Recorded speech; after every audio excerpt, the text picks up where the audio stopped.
Today we are going to take a look at Starbucks. Stock ticker symbol SBUX.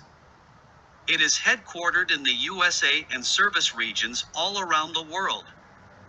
The service region may give us a clue of the company's overall stability and long-term growth potential.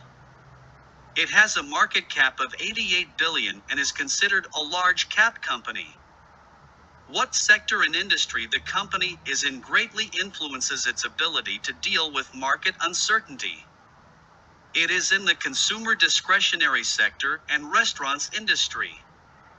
Starbucks operates as a roaster, marketer, and retailer of specialty coffee worldwide. The company operates through three segments: North America, International, and Channel Development. Its stores offer coffee and tea beverages, roasted whole beans and ground coffees, single-serve products, and ready-to-drink beverages, and various food products, such as pastries, breakfast sandwiches, and lunch items. The company also licenses its trademarks through licensed stores, and grocery and food service accounts. The company offers its products under the Starbucks, Teavana, Seattle's Best Coffee, Evolution Fresh, Ethos, Starbucks Reserve, and Princey brands. As of October 3, 2021, it operated 16,826 company-operated and licensed stores in North America, and 17,007 company-operated and licensed stores internationally. In short, it is a large international coffee and beverages brand. Its price has been quite stagnant recently. It has a 5-year price return of 38% and lags the SPY. The 5-year price chart may help us evaluate how a company performed recently and its ability to weather global events, such as trade war, pandemic, and supply chain issues. It has a 5-year compound annual revenue growth rate of 6.4%. The revenue growth is consistent and the revenue trend looks very strong. The net income is growing. The net income trend looks very good, as it can grow its profit consistently. The net income is one of the most important metrics an investor should be aware of. In the long term, stocks always follow the earnings trend. It has been buying back some shares, with shares decreasing gradually. We should always follow closely if a company is buying back or issuing more shares, as both of these activities greatly impact the return shareholders can get. It has a nice dividend and has been steadily growing its dividend throughout the years. The dividend history gives us a peek of a company's cash flow stability. The overall shareholder return of Starbucks is very good and significantly outperforms the historical performance of the SPY. The total return and annual growth rate history of a company can show us what the performance trend was and how it had navigated through difficult times. Most companies tend to perform similarly, with a slight decline in growth as time goes by. Starbucks has a 30-year total return of 30,711%, with a 30-year compound annual growth rate of 21%. If you had $1,000 invested 30 years ago, you would have $307,110 now. Currently, the price is at around 76, with a 52-week high at 126 and 52-week low at 73. It is near the lower end of its 52-week range. It has a PE ratio of 20 and forward PE ratio of 26. It has a cash position of $4 billion and long-term liabilities of around $28 billion. The ratio of cash, debt, and market cap may help us evaluate the default or bankruptcy risk and what percent of your share is eroded by debt. Higher debt also has a higher cost in an elevated interest environment. Starbucks is considered a wide moat company according to Morningstar's rating.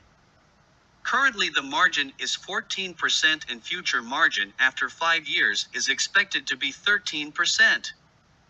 The margin is expected to be in slight decline after 5 years. The company's margin and moat reflects the pricing power of the company, and the projected trend is also important. We want to own a company that is able to stay profitable and relevant. Now, about the future projection. It has a 5-year forecast revenue compound annual growth rate of 9.1% and 5-year forecast EPS compound annual growth rate of 8.4%. The near-term growth is expected to be good. It has more beats than miss of analyst consensus EPS estimates in the last 4 quarters. Looks like it's on the right track to success. The overall analyst recommendation rating is a buy with trend shifting towards buy recently. The rating trend gives us a clue of the changes of what analysts thought about the stock. Out of 30 analyst 1-year price targets, the range is 65 to 136, with an average price of 97, which is well above the current stock price. The discounted free cash flow model is a widely accepted method for valuing a company. Here we present 3 kinds of discounted free cash flow model results for a more comprehensive review. If we run the DCF perpetuity growth model, the fair price is 109 with an upside of 43%. If we run the DCF terminal EBITDA model, the fair price is 105 with an upside of 38%. If we run the DCF terminal revenue model, the fair price is 103 with an upside of 35%. Now we compare Starbucks with U.S. Treasuries and SPY. It cannot be emphasized more that the U.S. 10-year Treasury yield is one of the most important numbers to keep in mind when investing in stocks. The 10-year Treasury yield affects the valuation multiple of stocks like gravity. The higher it is, the lower the stocks are valued, including all the S&P 500 companies and all the stocks in the world. Currently, the 10-year Treasury yield is around 3.1%. The SPY is considered one of the safest and most liquid ETF for investing in the stock market. Big funds and investors directly compare the risk and return of investing in SPY or in individual stocks. The historical return of all stocks follow the earnings trend long term. However, the real return is often reflected by a mix of dividend and buybacks together with revenue or profit growth affecting the valuation. The return yield of SPY is at around 10%. The SPY has an average forward PE around 17.5 now.